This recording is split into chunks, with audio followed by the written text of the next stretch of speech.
This morning I opened up the coop and I found only one chicken. Alright, I'll leave you alone. That's the nest box. I found one chicken out of two. And so I open up this part here, usually every morning. And I found there's like a broken egg. And the brown hen wouldn't really come out. There's like white feathers. I still wasn't clued in, but anyway, I said, well, I don't know why she won't come out, the white hen. And then when I opened this little door here, she was lying here dead, and I thought, oh, 'cause she's old. But when I pulled her out, she was all bloody. Her neck was still attached.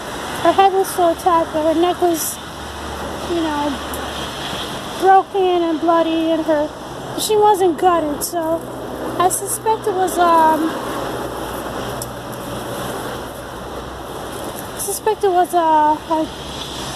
young raccoon that maybe didn't know all about the fine delicacy of chicken innards.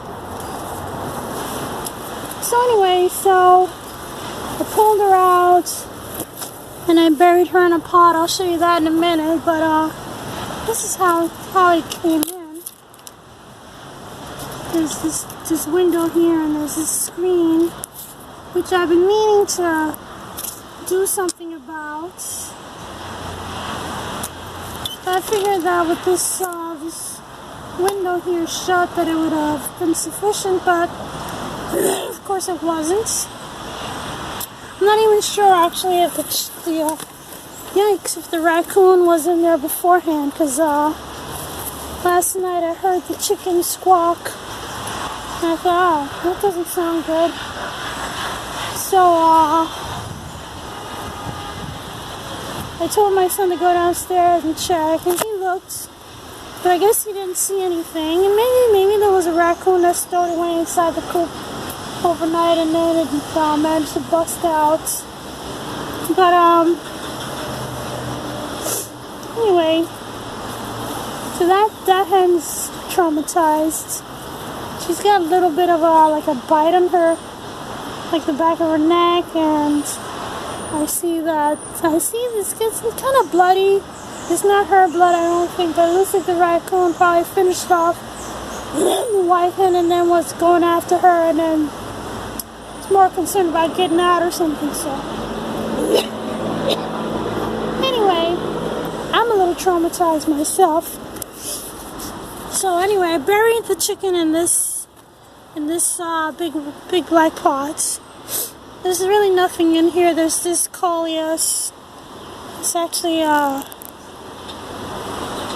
lovely volunteer that came up this year, as well as this one. So, but they're growing on the edge of the pot. So, I was able to easily dig out a hole right there. And now, because what happens is that raccoons are always sniffing. They're always looking for trouble. And if I don't put something to cover this spot, raccoons will dig it out and they'll finish it off, basically. Because those guts are irresistible to raccoons. And I'll try to maybe put some bricks on top. I'm going to put some bricks on top. And then I'm going to probably put a couple pots on top of the bricks to keep the raccoons from digging in there. And it's just crazy. So anyway, so now I'm down to one chicken. And I don't know. Whatever. So on to happier things. Here's my night blooming Cirrus. It's September the 20th, and usually I get these like maybe at the end of August, so it's a little bit late, and I hope I'll still be able to have a little bit of time before it gets very cold. They grow usually pretty fast, so we'll see how it goes. But anyway, so I'm kind of in the closing down the garden mode. So anyway, I'm trying to move some stuff. I hope to move some of these succulents upstairs and these citrus trees. There's two of them. There's Buddha's hand, and over there is Ranchpur lime. And there's anyway, there's a few plants back there, and there's this one here, is a agapanthus. Excuse me. Meanwhile, I'm not really sure. I was hoping to bring some of these pepper plants inside. I think that the best candidate for bringing in would be this jalapeno. It still looks pretty good. It still looks fairly healthy. It's actually making a bunch of little flower buds, which, again, it's a little bit late, but we'll see how it goes. I don't think I'm going to bring this one in, this Curiosea. You know, they grow pretty quickly and they make a lot of fruits, you know, having been started this year. So I don't think I need to worry about trying to start. Look at that. Foramina. Excuse me, I don't think I need to worry about trying to start new plants next year. They should do well enough. I was thinking that probably the best candidate to bring inside, which I don't know how this is going to happen, is these peppers. There's this Ferrazon. These made some massive peppers this year. Very healthy plants. You know, they didn't seem to suffer anything from that chemtrail issue that I was talking about earlier. As well as these Jimmy Nardellos. Tons of peppers. Really nice. I mean, they are so nice and plentiful. This is a good plant. These are two good plants, and I think I want to save them. I think I want to try and see if there's a way to bring them inside. We'll see how it goes. There's some strawberry plants in here, which probably wouldn't be too happy in the house. So I don't know. I'm gonna have to figure something out, but I should probably be doing that soon. Probably what I'll do is consolidate these two plants into this pot here and just bring them all in the house. Because, like I said, I really don't know. I can't bring these two in the house. It's just too much. It's gonna be just too much space. Too much space expenditure, and I just can't afford the space. I have yeah, this hibiscus. That's going in the house. This massive plumeria. It's got it's been in this pot for like I don't know how many years, at least 3. And I had some orchids growing on top of that plant, and I want to show you something very interesting. So when I went to go take the orchids, you know, because I'm going to bring these inside today, there's all these roots. These are not orchid roots. These are orchids from the plumeria that went into the pot from the bottom, and they grew up. Try to do this with one hand. They grew up into the pot. So that's a very curious thing. Anyway, these orchids are looking very healthy still.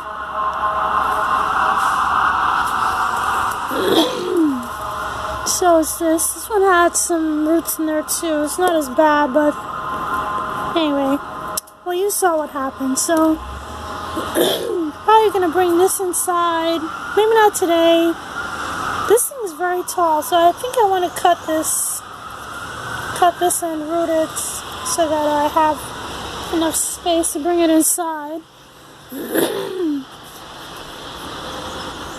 Journey's being patient.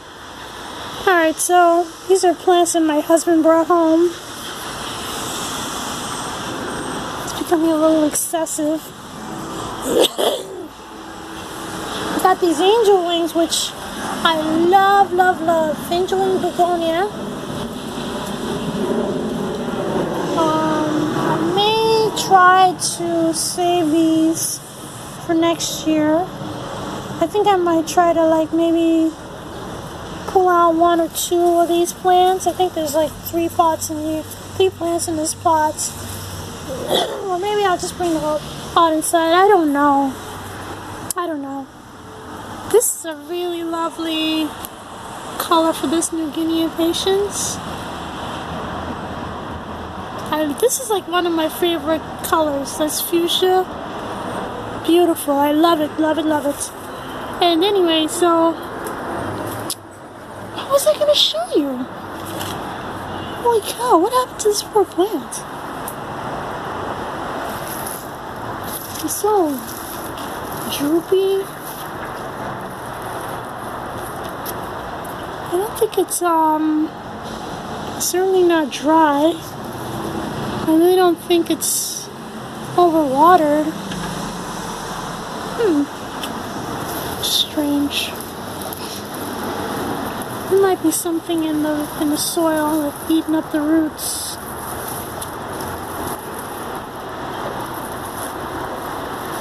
It's disturbing. Anyway, there's this hibiscus. I'm bringing that in the house. Definitely cannot let that go to waste. And there's this palm tree. Excuse me. And this mandevilla in this pot. Look at those pretty flowers. Sweetness. Anyway, it's vining up this what do you call it? Balcony? Porch? It's getting a little out of hand, so I think that what I'm gonna have to do when I bring it inside is just cut it, just prune it, maybe down to here. And I may or may not root these. I don't know. I don't think I will, but I might. Maybe I'll recycle. Maybe I'll recycle the whole pot and save the cuttings. I don't know. I have to think about it. Meanwhile, I have these caladiums that are doing so amazingly well. Look at the size of those leaves. This is my hand. Just humongous. So grown amongst these coleus. They look so lovely. I love it. So I gotta save those. Caladiums, they do die back and go dormant over the winter, so I may wait until, I think they have to wait till the frost, and then it kills off the tops, and then you dig up the bulbs and keep them fairly dry inside. That's what I did last year with that one over there. Excuse me. I already took a cutting, I think from this one here. I'm going to take cuttings off of this one here. It's a nice color, I love it. And there's also some up top, which are a slightly different color. And there's that salvia, which,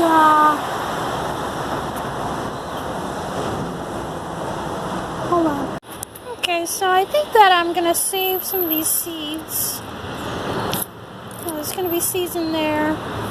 And, but I'm probably going to try to also dig up 1 or 2 of these nice salvias so that I have, like, I guess, stock to take cuttings from for next year. Because they are so robust. And, I was standing at the garden across the street, and I was looking down at the porch, and when when you look at the porch, it looks like these are on fire. It's just spectacular.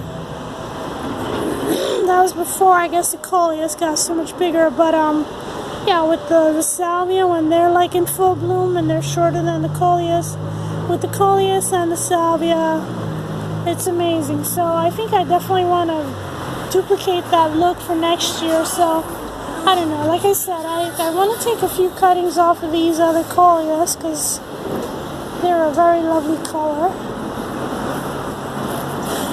Anyway, and yeah, see, here's the mandevilla growing up. It's getting wild. It's trying to take over.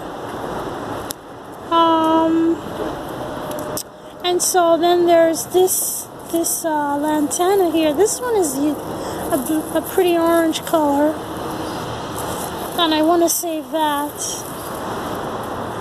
And then there's this rush, this perennial, it's actually a wetland plant, which seems to do well enough, even though on this dry porch I almost never water this thing, but it's perennial, so it'll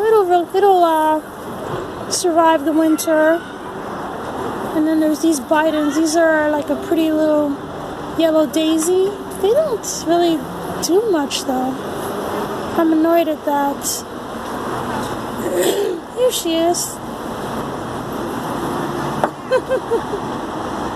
I like to come out here and sit on the porch so that Trini can have a little excitement in her day. Yeah, that's right. I'm talking about you. Anyway, so I think that's it for now. Thanks for watching.